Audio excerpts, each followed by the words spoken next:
శ్రీ మహాగణాధిపతయే నమః. శ్రీ మహాసరస్వత్యై నమః. శ్రీ గురుభ్యో నమః.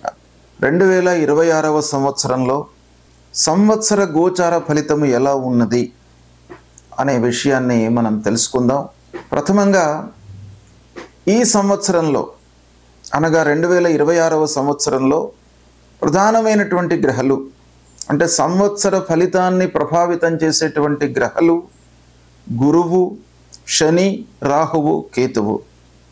ఈ గ్రహాల యొక్క సంచారము స్థితి ఎలా ఉంది అనేటువంటి విషయాన్ని చూసినట్టయితే బృహస్పతి గురువు 5 డిసెంబర్ 2025 నుండి 1 జూన్ 2026 వరకు మిథున రాశిలో సంచరిస్తున్నాడు.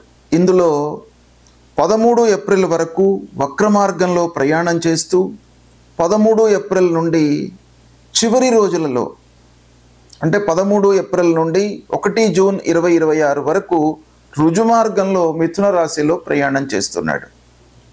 అంటే మొత్తం మీద ఈ సంవత్సరము 1 జూన్ 2026 వరకు మిథున రాశిలో గురు సంచారము ఉంది. తదనంతరం అంటే 1 జూన్ 2026 నుండి 31 అక్టోబర్ 2026 వరకు కర్కాటక రాశిలో ఉచ్చస్థానంలో సంచరిస్తున్నాడు. తదనంతరం సింహరాశిలోకి ప్రవేశిస్తున్నాడు. 31 అక్టోబర్ 2026 నుండి 24 జనవరి 2027 వరకు సింహరాశిలో సంచరిస్తున్నాడు. ఈ విధంగా గురువు యొక్క సంచారము ఈ 2026వ సంవత్సరంలో 3 రాశులలో సంచారము ఉంది. మిథునము, కర్కాటకము, సింహము. మిథునంలో కొంత భాగం వక్రరీత్యా ఉంది. అయినప్పటికీ రాశి మారట్లేదు గనక ఓవరాల్గా మిథున, కర్కాటక, సింహ రాశుల్లో గురువు యొక్క సంచారము ఉంది. అదేవిధంగా శనేశ్వరుడు ఎలా ఉన్నాడు ఈ సంవత్సరము అని చూసినట్టయితే 29 మార్చి 2025 నుండి 3 జూన్ 2027 వరకు శని మీనరాశిలో సంచరిస్తున్నాడు. అంటే ఈ సంవత్సరం మొత్తం కూడాను మీనరాశిలోనే ఉంటున్నాడు, మీనరాశిలోనే సంచారం చేస్తున్నాడు.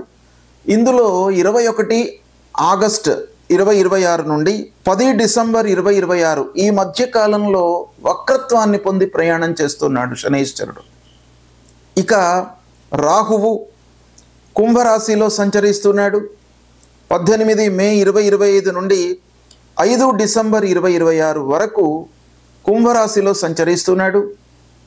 ఈ 2026 చివరి భాగంలో కుంభంలో నుండి మకర రాశిలోకి ప్రవేశిస్తున్నాడు.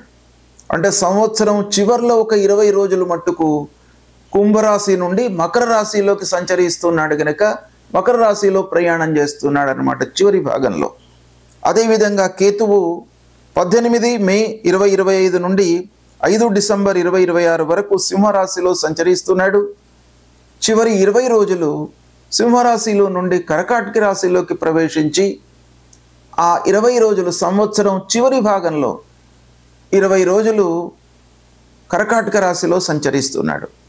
ఈ విధంగా బృహస్పతి, శనీశ్వరుడు, రాహువు, కేతువుల యొక్క సంచారము ఈ 2026వ సంవత్సరంలో ఉంది. 2026వ సంవత్సరంలో కుంభరాశి జాతకులకు అంటే కుంభరాశిలో జన్మించినటువంటి వారికి సంవత్సర గోచార ఫలితం ఎలా ఉంది అనే విషయాన్ని మనం తెలుసుకుందాం.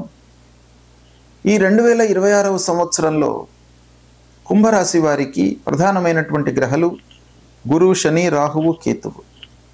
ఈ గ్రహాల యొక్క స్థితి ఏ స్థానాలలో ఉంది అనే విషయాన్ని మనము ముందుగా పరిశీలిద్దాం. గురువు 5, 6, 7 స్థానాలలో సంచరిస్తున్నాడు. పంచమ స్థానము శుభప్రదము గోచార రీత్యా, షష్టమ స్థానం ప్రతికూలము, సప్తమ స్థానం మళ్ళీ అనుకూలం. ఇలా గురువు ఈ సంవత్సరం మొత్తం మీద కూడాను ప్రథమంలో 1 జూన్ వరకు పంచమ స్థానంలో శుభప్రదంగా ఉన్నాడు. తదనంతరం 1 జూన్ నుంచి 31 అక్టోబర్ వరకు షష్టమ స్థానంలో ప్రతికూలంగా ఉన్నాడు. 31 అక్టోబర్ నుండి 24 జనవరి వరకు 24 జనవరి 2027 వరకు మళ్ళీ సప్తమ స్థానంలోకి వస్తున్నాడు. కాబట్టి గురువు యొక్క అనుకూలత మనకు ఓవరాల్గా చూసినట్టయితే ఈ 12 నెలల లోపల మొదటి 5 మాసాలు, చివరి 2 మాసాలు, అంటే 7-8 నెలలు బాగా ఉన్నాడు, 4 నెలలు మధ్యలో 6వ స్థానంలో ఉన్నాడు. కాబట్టి ఇది కొంత ప్రతికూలంగా ఉంటుంది. అయితే ఇండివిజువల్గా మనం చూసినప్పుడు పంచమ స్థానంలో ఎలాంటి ఫలితాలు ఇస్తాడు? జూన్ 1వ తారీఖు వరకు పంచమంలో ఉన్నాడు. పంచమంలో ఉన్నప్పుడు పిల్లల విషయంలో చాలా మంచి ఫలితాలను ఇస్తాడు. పిల్లల యొక్క చదువు, ఉద్యోగము, వాళ్ళ సెటిల్మెంటు, వాళ్ళ యొక్క హయ్యర్ ఎడ్యుకేషన్ కొరకై చేయవలసినటువంటి ప్రయత్నాలు కలిసి రావడము, అకాడమిక్ పరంగా మీకు బాగా కలిసి వస్తుంది ఈ 1 జూన్ వరకు. ఇక 1 జూన్ తర్వాత, అంటే 1 జూన్ నుంచి 31 అక్టోబర్ వరకు 6వ స్థానం.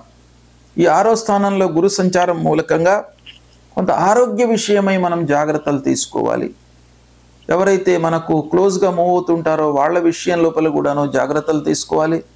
శత్రువులు, మిత్రువులు శత్రువులుగా మారేటువంటి అవకాశాలు ఉంటాయి ఈ సమయం లోపల. కనుక అందరితో కూడాను జాగ్రత్తగా ఉండడం చాలా మంచిది.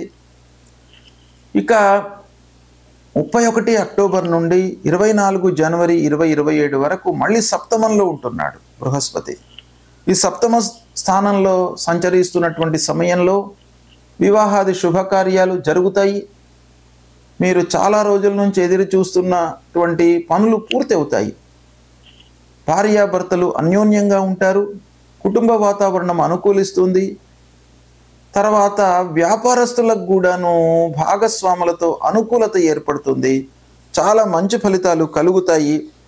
ఈ సప్తమ స్థానంలో ఉన్నప్పుడు అనుకూలమైనటువంటి ఫలితాలను మనము ఎక్స్పెక్ట్ చేయవచ్చును. ఇకపోతే శనీశ్వరుడు కుంభరాశికి అధిపతి. అలాంటి శని 2వ స్థానంలో సంచరిస్తున్నాడు ఈ సంవత్సరం మొత్తం కూడాను. అంటే 2026వ సంవత్సరం మొత్తం కూడాను 2వ స్థానంలో సంచరిస్తున్నాడు గనక ఏలినాటి శని చివరిలో ఉన్నాడనమాట, 2వ స్థానంలో ఉన్నాడు. కాబట్టి ఈ 2వ స్థానము ధనస్థానము, కుటుంబ స్థానము, వాక్స్థానము, ఇలాంటి అన్ని విషయాలపైన శనీశ్వరుడి యొక్క ప్రభావం ఉంటుంది. ఆదాయము, తర్వాత రాబడిని మీరు కొంత మనస్సు పెట్టాలి. రాబడి పైన అంటే ఆదాయ మార్గాలను మీరు బాగా అన్వేషించాలి, వాటిపైన ఫోకస్ పెట్టాలి.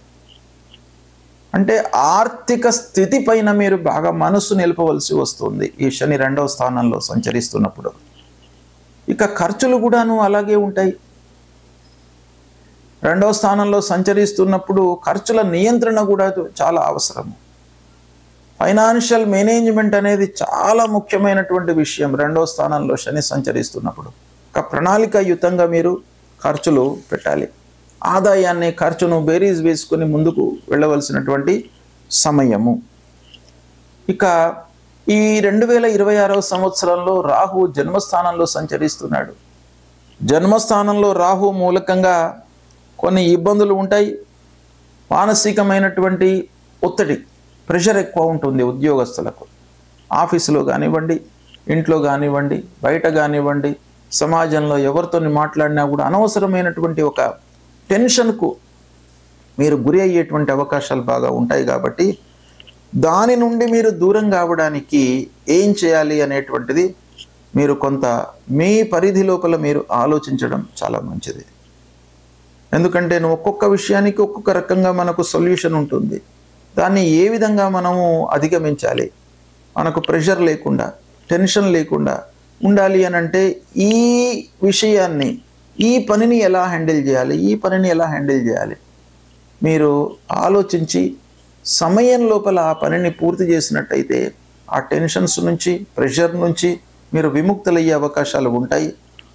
మానసికంగా, శారీరకంగా మీరు బాగా ఉన్నట్టయితే మిగతా అన్ని పనులు కూడాను మీరు చేయడానికి వీలవుతుంది. కాబట్టి దానిపైన ఫోకస్ చేయండి. ఇక సప్తమ స్థానంలో కేతువు సంచరిస్తున్నాడు. ఆ సప్తమ స్థానంలో కేతువు మూలకంగా క్లోజ్ రిలేటివ్స్తో కొన్ని ఇబ్బందులు ఏర్పడేటువంటి అవకాశాలు ఉంటాయి. కాబట్టి బంధువులు, స్నేహితులు, ఆత్మీయులు, మనతో మూవ్ అవుతున్నటువంటి వ్యక్తులు, భాగస్వాములు, భార్యాభర్తలు, పిల్లలు అందరితో కూడాను సంబంధాల విషయం లోపల కొంత జాగ్రత్తలు తీసుకోవాలి. అంటే ముఖ్యంగా మీరు చేయవలసినటువంటి కర్తవ్యం ఏంటంటే అనవసరమైనటువంటి మాటలు మాట్లాడకుండా జాగ్రత్తగా మాట్లాడడం. మాటనే ఆయుధం కాబట్టి మాటతోనే మనకు ఆ సిచ్యువేషన్ అనేటువంటిది మారిపోతూ ఉంటుంది. కాబట్టి దానికి ప్రాధాన్యత ఇచ్చి అనుకూలంగా మీరు మాట్లాడినట్టయితే ఆ స్థితిని, ఆ సిచ్యువేషన్ని, ఆ సీన్ని మీకు అనుకూలంగా మీరు మలుచుకోవడానికి అవకాశాలు ఉంటాయి. కాబట్టి దానిపైన మీరు ఫోకస్ చేయండి. ఇలా కుంభరాశి వారికి ముఖ్యమైనటువంటి గ్రహాలు గురు, శని, రాహు, కేతుల గురించి మనం చూసినట్టయితే శని, రాహు, కేతులు ప్రతికూలంగా ఉన్నారు. ఒక గురువు 5, 7 స్థానాలలో అనుకూలంగా ఉన్నాడు. కాబట్టి ఓవరాల్గా మనకు ఈ కుంభరాశి వారికి గ్రహస్థితి మూలకంగా తెలిసేటువంటి విషయం ఏంటంటే మీరు ఓపికతో పనులు చేసినట్టయితే పనులు పూర్తి అవుతాయి. శాంతము, సహనము, సంయమనము చాలా అవసరము అనేటువంటి విషయం మీకు ఇక్కడ కుంభరాశి వారికి ఈ గ్రహస్థితి మూలకంగా మనకు తెలుస్తున్నటువంటి విషయము. అయితే ఈ గ్రహస్థితిని ఓవరాల్గా చూసినట్టయితే కుంభరాశి వారికి 2026వ సంవత్సరంలో ఒక 50% అనుకూలమైనటువంటి ఫలితాలు ఉంటాయి అనేటువంటి విషయం మనకు తెలుస్తుంది. ఇకపోతే కుంభరాశి వారికి ప్రధానమైనటువంటి రాశ్యాధిపతి శని 2వ స్థానంలో ఉన్నాడు. కాబట్టి శని పరిహారం కొరకై శని మూలమంత్రాన్ని చదువుకోండి. నీలాంజన సమాభాసం రవిపుత్రం యమాగ్రజం ఛాయా మార్తాండ సంభూతం తం నమామి శనైశ్చరం అనేటువంటి మూలమంత్రాన్ని ప్రతినిత్యం చదువుకోండి. హనుమ దర్శనం చేసుకోండి. నవగ్రహ దేవాలయానికి వెళ్ళండి. హనుమాన్ చాలీసా చదవండి. చివరి సైకిల్లో ఉన్నాడు శని కాబట్టి వెళ్ళిపోతున్నప్పుడు మీకు మంచి ఫలితాలను కూడాను ఇచ్చే అవకాశాలు ఉంటాయి. కాబట్టి ఈ సమయంలో భగవంతుడి యొక్క అనుగ్రహం బాగా ఉన్నట్టయితే శని యొక్క దుష్ప్రభావం తగ్గుతుంది. రాహుకేతుల నిమిత్తమై అమ్మవారిని దర్శించుకోండి. విఘ్నేశ్వర స్వామిని కొలవండి. ఇక గురువు 6వ స్థానంలో ఈ సంవత్సరం మధ్యకాలంలో ఉన్నాడు. జూన్ 1 నుండి 31 వరకు, 31 అక్టోబర్ వరకు ఉన్నాడు. కాబట్టి ఆ గురువు నిమిత్తమై గురుచరిత్ర పారాయణం చేసుకోండి. దక్షిణామూర్తి స్తోత్ర పారాయణం చేయండి. పెద్దలను కలవండి. గురువులను సందర్శించుకోండి. వీటి మూలకంగా మీకు శుభ ఫలితాలు కలుగుతాయి. శుభం.